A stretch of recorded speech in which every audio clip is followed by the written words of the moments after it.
안녕하십니까. 서울특별시의회 제303회 정례회 교통위원회 의정활동 소식입니다. 코로나19로 택시 승객 감소 등 어려움을 겪고 있는 택시업계를 재정적으로 지원할 수 있는 근거가 마련됐습니다.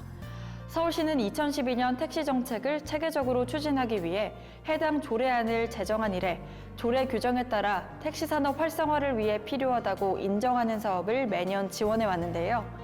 이번 조례안 개정은 코로나19로 어려운 상황 속에 택시 업계를 지원할 수 있도록 택시 운송 사업에 관한 법률에서 조례로 위임하고 있는 사항을 반영한 것입니다.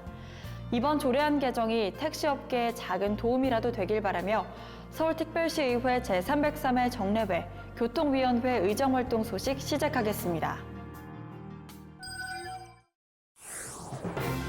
교통위원회는 11월 1일부터 12월 27일까지 열린 제303회 정례회 상임위원회 회의에서 소관부서와 각 실국에 대한 업무 보고를 받는 한편 행정사무감사를 실시하고 2022년도 예산안을 심의 의결했습니다.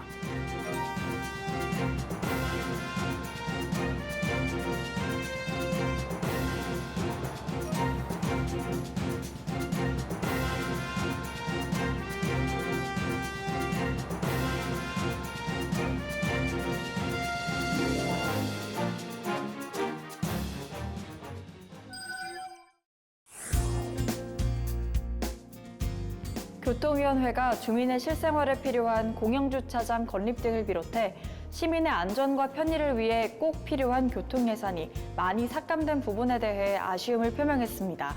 이 밖에도 어떤 논의가 이뤄졌는지 계속해서 교통위원회 의정활동 소식 살펴보겠습니다. 교통위원회가 사업을 추진함에 있어 지연 변경되는 부분에 대해서 확실한 설명을 요구했습니다. 교통위원회는 11월 8일 열린 2021년도 도시기반시설본부 도시철도국 행정사무감사에서 영동대로 지하공간 개발사업 규모가 축소된 점에 대해 명확한 설명이 필요함을 강조했습니다.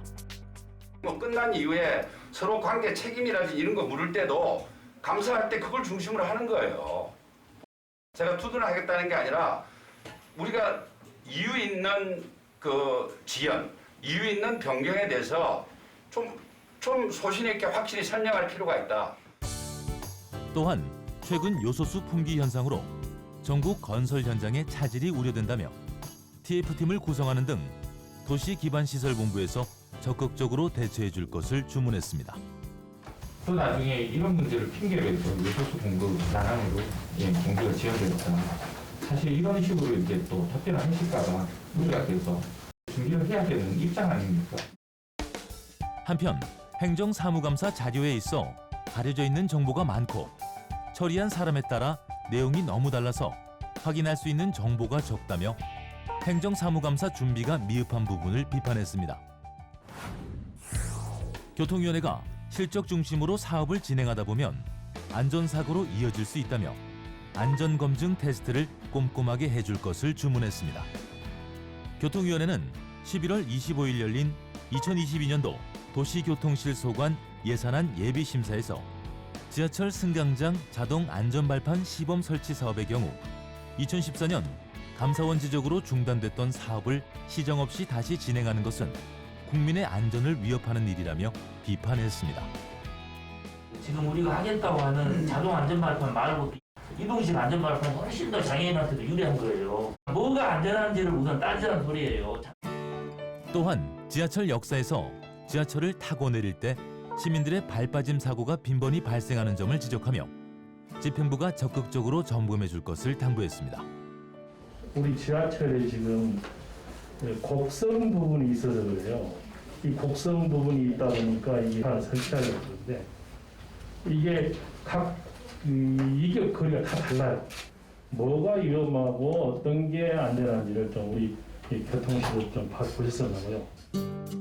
한편 자전거 거치대와 개인용 이동장치 주차구역 설치구역이 통일되지 않아 시민의 통행에 불편함을 초래하고 있다며 시설물 정비에 있어 시민의 편의를 가장 우선시해 정비해 줄 것을 주문했습니다.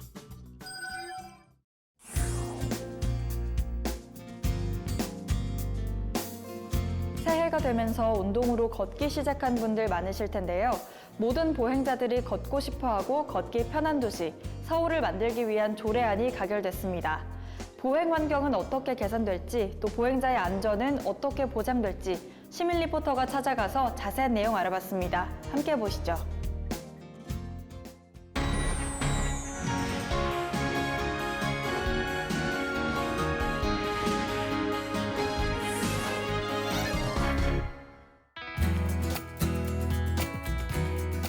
안녕하세요. 시민 리포터 이은주입니다.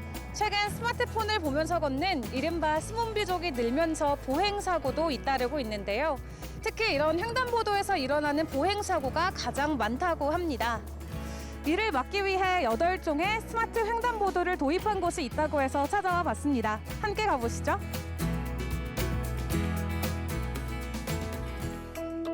도로교통공단이 최근 5년간 교통사고를 분석한 결과 교차로에서 일어난 교통사고 건수는 전체 교통사고의 절반 정도인 48.1%의 비율을 차지한다고 하는데요. 모두 보행 시 일어나는 사고입니다. 이에 서울 성동구에서 전국 최초로 스마트 횡단보도를 설치해 시민들의 안전보행을 책임지고 있는데요. 자들이 야간에 좀 교통사고를 좀 예방할 수 있는 거에 주안점을 둬서 저희가 스마트 횡단보도를 설치하게 됐고요. 실제 스마트 횡단보도를 설치하고 나서 그 효과 분석을 해보니까 정지선 위반율이 기존의 설치 전보다 약 한 84.3% 정도 감소하는 효과가 나타났습니다. 이른바 성동형 스마트 횡단보도 8종은 바닥형 보행신호등 보조장치를 설치해 기존 보행신호등의 녹색, 적색과 연계 작동되며 횡단보도 정지선을 위반할 경우 차량 번호를 자동으로 인식해 전광판에 표시, 정지선 준수를 유도하고 있고요. 횡단보도 방범용 CCTV와 보행량 측정 CCTV는 구청에 마련된 상황실에서 실시간 체크해 만약 사고가 발생될 경우 바로 신고 접수된다고 합니다. 이렇게 보행신호등이 빨간불일 때 안전선을 넘어가게 되면 안전 음성이 나오는데요. 이것 또한 스마트 횡단보도의 장점이라고 할 수 있습니다. 뿐만 아니라 일몰 시간에 맞춘 자동 안전 시스템을 도입해서 이 밤길 보행에도 신경을 썼다고 합니다. 이에 서울시 의회에서는 서울특별시 보행안전 및 편의 증진에 관한 조례안이 가결됐는데요. 시민의 쾌적한 보행환경 조성에 기여하기 위해 부칙을 통해 모법 없이 제정, 시행되어 온 서울특별시 보행권 확보와 보행환경 개선에 관한 기본조례를 폐지하고 상위 법령에 의한 조례 제정으로 서울시 보행사업의 법적 당위성을 확보하고자 했습니다. 이번 조례안을 통해 안전한 거리, 걷고 싶은 거리가 더 많이 조성되는 서울시가 되기를 기대해봅니다. 앞으로 도로를 점용해 공사를 하는 경우 공사 편의성 위주가 아닌 보행자 및 운전자의 안전과 통행권 확보가 우선됩니다.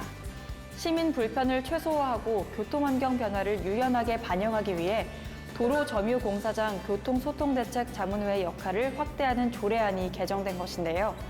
교통소통대책 이행 여부를 확인하는 점검자가 자문회의 자문위원을 대동할 수 있도록 함으로써 보행자의 안전과 원활한 교통소통을 확보한 상태에서 도로점용공사가 추진되도록 할 계획입니다.